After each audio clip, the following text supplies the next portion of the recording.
Hotlist husband episode 172। अब आगे तुम्हारी वजह से मेरा बेटा बहुत दुखी और परेशान हुआ है और इसके लिए मैं तुम्हें बिल्कुल माफ नहीं करूंगी।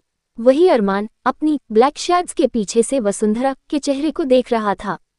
इस चेहरे से वह इतनी नफरत किया करता था, इतनी नफरत किया करता था जिसका कोई अंदाजा भी नहीं लगा सकता था, और आज वह चेहरा उसकी आंखों के सामने बैठा हुआ था। अरमान जैसे तैसे अपना गुस्सा कंट्रोल करके वहां बैठा हुआ था और उसके बातों और को सुन रहा था। तभी मारिया और टाइगर अरमान के दाएं बाएं आकर खड़े हो गए थे और अरमान की तरफ से वह आंसर करने लगते हैं।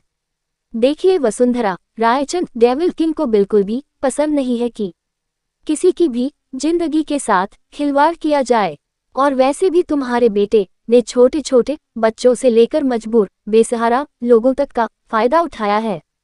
उसके तो हम सारे धंधे बंद करवा कर ही रहेंगे। अब जैसे ही टाइगर ने ये सब रूखी आवाज में कहा, वसुंधरा गुस्से से लाल पीली हो गई। खड़ी होकर टाइगर के पास गई और सीधा कर एक थप्पड़ उसने टाइगर के मुंह पर दे मारा और हवा में हाथ हिलाते हुए बोलती है, जब दो मालिक आपस में बात कर रहे हो तो नौकरों को इस तरह से बीच में नहीं बोलना चाहिए। वही टाइगर की गुस्से से पूरे शरीर की नसें कस गई थी। इतना ही नहीं, उसका चेहरा इस वक्त बेहद खतरनाक हो गया था और वो बस केवल अरमान के इशारे का इंतजार कर रहा था, और अभी इसी वक्त वरना वह वसुंधरा की अपने हाथों से गर्दन मरोड़ सकता था। वही मारिया भी लाल सुर्ख आंखों के साथ वसुंधरा रायचंद को देखने लगती हैं, क्योंकि टाइगर पर इस तरह से हाथ उठाना उसे कुछ खास पसंद नहीं आया था। तभी अरमान ने अपना हाथ आगे बढ़कर टाइगर को शांत के रहने का इशारा करता है। तभी वसुंधरा रायचंद खड़े हुए अरमान की ओर देखकर बोलती है, अब यहाँ बैठा बैठा क्या घूर रहा है? बोल, जवाब क्यों नहीं देता है? क्यों पड़ा है मेरे बेटे के पीछे? एक बात याद रख ले अरमान सिंघानिया, अगर तुझे अपना कोई शेयर चाहिए, हिस्सा चाहिए तो मुंह खोल अपना मुंह, मांगे कीमत दूंगी तुझे। वसुंधरा, लेकिन तुझे मेरे बेटे के काम धंधे से दूर रहना होगा, वरना तेरी डेविल किंग वाली इन्फॉर्मेशन हम पुलिस के साथ शेयर कर देंगे और साथ ही साथ पूरी मीडिया में इस बात को फैला देंगे। जिस तरह से तुमने कुछ दिनों के लिए प्रियंका को भले ही अपने यहाँ शादी के लिए यहाँ बुला लिया हो, लेकिन हम जानते हैं कि प्रियंका तेरी बीवी नहीं है, तेरी बीवी कोई और है, और उसे मेरे वीर ने देखा भी था अस्पताल में तेरे साथ। तब वीर अपनी माँ की ओर देखकर बेशर्मी से बोलता है, पर कुछ भी कहो, वह अरमान सिंघानिया की बीवी है, बड़ी खूबसूरत। अब जैसे ही वीर ने ये कहा, अंडस्को अरमान का अब आस्था का जिक्र आते ही उसका पारा चढ़ चुका था। वह वीर रायचंद के मुंह से आस्था का नाम तक नहीं सुनना चाहता था, और वह उसी के सामने बैठकर उसकी बीवी के बारे में बात कर रहा था। अचानक अरमान उठा और उसने उठकर वीर की गर्दन को पकड़कर दबाना शुरू कर देता है। वसुंधरा का पारा बहुत ज्यादा चढ़ चुका था और अचानक वसुंधरा, जो कि इतनी टाइट सिक्योरिटी के बावजूद अपने साथ एक बंदूक लेकर आई थी, वह उसने सीधा अरमान पर तान देती है। अब अरमान गहरी नजरों से वसुंधरा को देखने लगता है। तभी टाइगर और मारिया ने भी अपनी अपनी बंदूक निकालकर वसुंधरा पर तान देता है, लेकिन अरमान वसुंधरा की ऐसी हरकत करने पर जोरों से हंसने लगता है और वीर रायचंद को भी धक्का दे देता है, जो कि थोड़ा सा दूर जा गिरा था। अब वसुंधरा अरमान को लाल सुर्ख आंखों से घूरने लगती है और गुस्से से बौखलाते हुए बोलती है, तेरी हिम्मत कैसे हुई इस तरह से मेरे ही आंखों के सामने मेरे बेटे पर हाथ उठाने की? वसुंधरा सब कुछ बर्दाश्त कर सकती है, लेकिन अपने बच्चों पर वह इतनी सी भी आंच बर्दाश्त नहीं कर सकती। तब अरमान वसुंधरा रायचंद की ओर देखकर इस तरह से हंस रहा था, मानो कि वह उसका मजाक उड़ा रहा हो। उस वक्त अरमान की हंसी वसुंधरा को बड़ी ही बुरी और जहर लग रही थी। तभी अचानक एक जानदार आवाज वहां गूंजती है, वसुंधरा, रायचंद, तुम्हारी हिम्मत कैसे हुई मेरे पोते पर बंदूक तानने की? अब जैसे ही वसुंधरा ने ये आवाज सुनी और उसने उसे आवाज की दिशा में देखा तो उसकी रूह कांप गई थी। वसुंधरा की जुबान, उसके कदम लड़खड़ाने लगते हैं। इतना ही नहीं, उसके चेहरे से पसीना निकलना शुरू हो चुका था। तभी दादाजी, जो कि वसुंधरा को अरमान पर बंदूक ताने हुए देख चुके थे, वह तुरंत वसुंधरा के ठीक सामने आकर खड़े हो गए थे। लेकिन दादाजी को देखने के बाद वसुंधरा रायचंद की हालत पूरी तरह से खराब हो चुकी थी और वह अपने डर के मारे कांपते हुए होंठ हिलाने लगती है। घबराकर बोलती है, बाबूजी। अब वीर रायचंद पूरी तरह से हैरान हो चुका था कि आखिरकार उसकी शेरनी जैसी माँ को आज हुआ क्या है। वह एकदम से भीगी बिल्ली क्यों बन गई है? अभी तो इतना ज्यादा शेरनी बनी हुई थी, दहाड़ रही थी। अचानक से इस बूढ़े आदमी को देखते ही उन्हें क्या हुआ? तभी अरमान एक बार फिर अपनी टांग पर टांग चढ़ाकर अपनी हेचे पर बैठ जाता है और वसुंधरा अब अपने सामने बैठे हुए अरमान को देख रही थी, तो कभी अपने सामने खड़े हुए आलोक सिंघानिया को देख रही थी। तभी दादाजी ने इशारे से मारिया और टाइगर को वहां से जाने के लिए कह देते हैं, लेकिन मारिया और टाइगर वसुंधरा जैसी चालबाज और खतरनाक औरत के साथ अरमान सिंघानिया को छोड़कर जाना नहीं चाहते थे। लेकिन अरमान ने अपना हाथ से उन्हें जाने का इशारा कर देता है, तो इसलिए उन दोनों के पास वहां से जाने के अलावा कोई और रास्ता नहीं था। अब केवल उस हॉल में वीर रायचंद, आलोक सिंघानिया, वसुंधरा रायचंद और साथ ही साथ अरमान सिंघानिया मौजूद था। तभी अचानक वसुंधरा रायचंद चीखते हुए बोली, नहीं, ये सब झूठ है, ऐसा नहीं हो सकता है, ऐसा नहीं हो सकता है। आप जिंदा कैसे हो सकते हैं? ये सब क्या हो रहा है यहाँ पर? क्या ये अरमान मेरा बेटा है? अब जैसे ही वसुंधरा रायचंद ने ये कहा, अरमान के माथे पर बल पड़ गए थे। लेकिन तभी बाबूजी यानी के दादाजी ने आगे बढ़कर एक तमाचा वसुंधरा के गालों पर लगा दिया था और गुस्से से उन्हें घूरते हुए बोले, खबरदार, जो अपनी नापाक जुबान से मेरे पोते का नाम लिया तो ये सिर्फ और सिर्फ मेरा बेटा है। अरमान सिंघानिया, समझी तू? ये तुझ जैसी औरत का बेटा हो ही नहीं सकता है, ये सिर्फ और सिर्फ मेरा बेटा है। तभी वीर रायचंद अपनी माँ के पास आता है और अपनी माँ को कंधों पर से पकड़कर कहने लगता है, ये सब क्या हो रहा है मोम?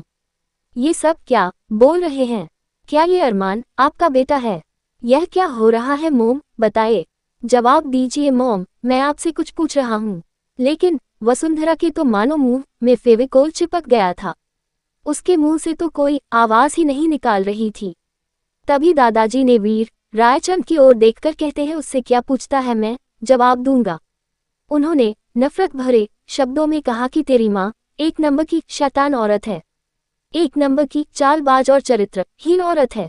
ये जो सिर्फ अपने फायदे के लिए कुछ भी कर सकती है, ये औरत किसी भी हद तक जा सकती है।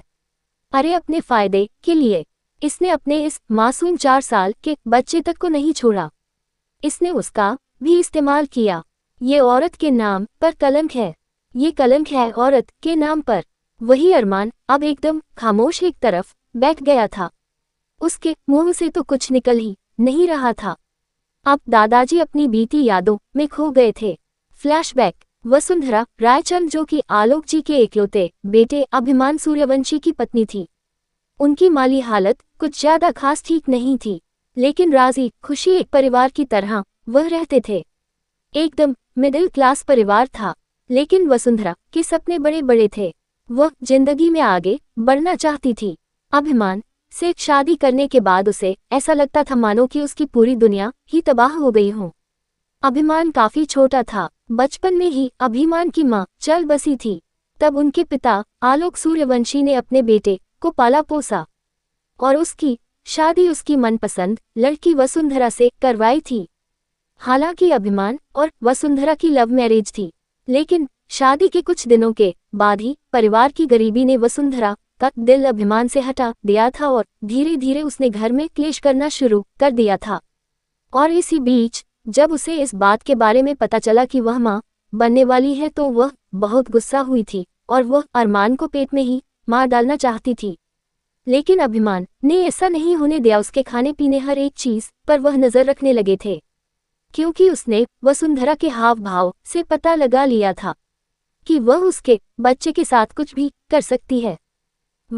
अभिमान ने वसुंधरा के साथ समझौता किया था कि बस वह उसका बच्चा पैदा करके उसे दे और उसके बाद जैसा वह चाहेगी वह ऐसा ही करेगा। अगर वह उससे अलग होना चाहती है तो वह उसे आज़ाद भी कर देगा। तब वसुंधरा ने उसकी बात मान ली थी, लेकिन वह इस तरह से घर पर भी नहीं बैठ सकती थी क्योंकि बच्चा होने के बाद उसे आज़ादी की सख्त जरूरत थी।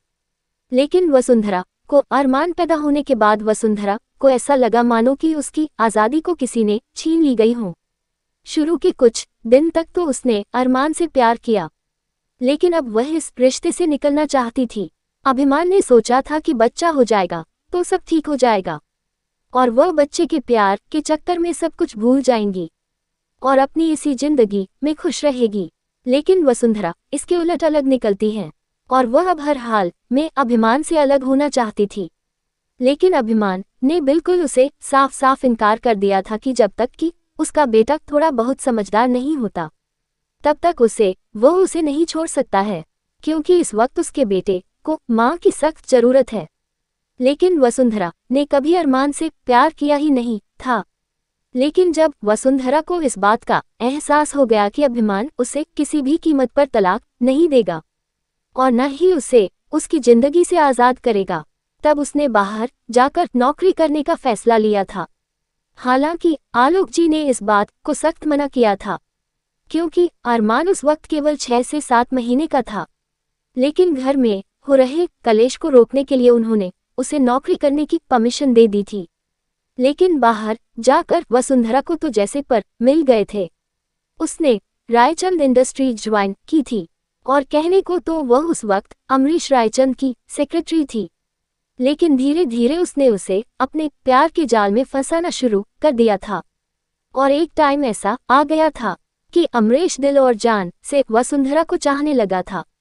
धीरे धीरे इसी बीच 3 साल गुजर चुके थे और अब छोटा सा अरमान 3 साल का पूरा होकर चौथे साल में लग रहा था।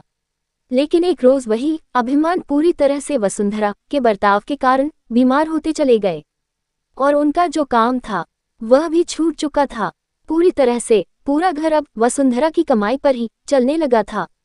वसुंधरा दिन रात आलोक जी को ताने मारने लगी थी कि वह लोग उसी की कमाई पर जिंदा है, उसी की कमाई पर पल रहे हैं। धीरे धीरे वसुंधरा घर में शराब पीकर आने लगी थी। इतना ही नहीं, वह अमरीश रायचंद को भी अपने साथ लेकर आने लगी थी और अभिमान के सामने ही उसी के बेड पर उसके साथ रिश्ता बनाती और शराब के नशे में धुत होकर हंटर से अरमान पर वार किया करती थी, क्योंकि वह अपनी बर्बादी का जिम्मेदार अरमान को ही समझती थी। वही अरमान जो कि छोटा बच्चा था, ना तो उसका स्कूल में एडमिशन कराया गया था कि बेकार में फालतू खर्च होगा और उसे घर पर ही उसके दादाजी के साथ रहना पड़ता था। उसने बचपन से ही अपनी माँ का बड़ा ही बेरहम और खौफनाक चेहरा देखा था, जिससे उसके मन में खूबसूरत औरतों को लेकर एक अलग ही तरह की सोच, अलग ही तरह की छवि जन्म ले चुकी थी। फिर एक दिन वसुंधरा शराब के नशे में घर आई थी और उस वक्त उसने अरमान को एक हंटर से बहुत बेरहमी से मारा था, क्योंकि वह अपनी बर्बादी का जिम्मेदार वह अरमान को ही समझती थी। अरमान अगर उसकी जिंदगी में नहीं होता तो कब की वह अपनी एक नई जिंदगी अमरीश रायचंद के साथ शुरू कर सकती थी। लेकिन अरमान की वजह से उसके पैर जकड़े हुए थे। इस तरह से वो अपने बेटे को छोड़कर अपनी जिंदगी आगे शुरू नहीं कर सकती थी। वही शराब के नशे में जब वसुंधरा ने अरमान को जानवरों की तरह हंटर से मारा, तब अभिमान आगे आते हैं और अपने बेटे को बचाने की कोशिश करने लगते हैं। लेकिन वसुंधरा उस वक्त बहुत ही ज्यादा गुस्से और फ्रस्ट्रेशन का शिकार थी, क्योंकि अमरीश ने उसे साफ साफ कह दिया था कि या तो वो जल्द से जल्द उससे शादी कर ले, वरना वह किसी और से शादी कर लेगा, क्योंकि उसके घर से शादी का उस पर काफी ज्यादा दबाव बन रहा है। तो इसीलिए उन सब से अपना पीछा छुड़ाना चाहती थी। इसलिए उसने मासूम अरमान, जो कि उस वक्त केवल 4 साल का बच्चा था, उसे बड़ी बुरी तरह से मारा था। साथ ही साथ उसने अभिमान को भी हंटर से मार मार कर अधमरा कर दिया था। उस वक्त दादाजी घर पर नहीं थे, वरना शायद वह अपनी आंखों के सामने ऐसा अनर्थ होते हुए नहीं देखे सकते थे। लेकिन उस वक्त वसुंधरा के सर पर तो उन दोनों से ही अपनी जान छुड़ाने का भूत सवार था। अभिमान, जो कि पहले से ही बीमार थे, थोड़ी सी ही मार के बाद उन्होंने अपना आखिरी दम तोड़ दिया था। वही अरमान, जो कि एक मासूम बच्चा था, वह एक तरफ पड़ा पड़ा सिसक रहा था। वसुंधरा ने उसे इतना मारा था कि वह बेहोश हो गया था। और बेहोश होने के बाद भी वह उसे मारती रही थी। लेकिन इससे पहले कि अरमान की जान जाती, तब दादाजी वहां आते हैं और उसने वसुंधरा से अरमान को जैसे तैसे बचा लिया था और अरमान को गोद में लेकर वह वहां से भाग निकलते हैं, क्योंकि उस वक्त वसुंधरा के सर पर खून सवार था और वह अरमान के साथ साथ दादाजी की भी जान ले सकती थी। तो इसीलिए अरमान की जान बचाने के लिए दादाजी उसे लेकर भाग गए थे और एक नए शहर में आ गए थे, जहां पर कितने ही दिनों तक उनकी हालत काफी ज्यादा खराब रही थी। वही अरमान जो कि 6 सालों तक घर में रहा था, उसने बाहर की कोई दुनिया नहीं देखी थी। उसे सही गलत की कोई अकल या तमीज भी नहीं थी। उसने अपनी माँ का बड़ा ही खतरनाक रूप देखा था। जिस माँ को उसे प्यार करना चाहिए था, उसका के खिलाफ बचपन से ही उसके दिल में नफरत जन्म ले चुकी थी। हर रोज वसुंधरा और अमरेश रायचंद के नाजायज रिश्ते को लेकर घर में झगड़ा हुआ करते थे। वह सारी बातें अरमान के दिमाग में थी, क्योंकि वसुंधरा जी के सिर्फ एक ही बात बोला करती थी कि वो तो उन सब लोगों को छोड़कर चली जाएगी, भाग जाएगी यहाँ से। अरमान की हालत काफी ज्यादा खराब हो चुकी थी। दादाजी ने उसे दूसरे से बेंगलुरु शहर में लाकर एक सरकारी अस्पताल में एडमिट करवाया था, जिससे पता चला कि अरमान एक मानसिक बीमारी का शिकार हो चुका है। आगे की स्टोरी अगले एपिसोड में।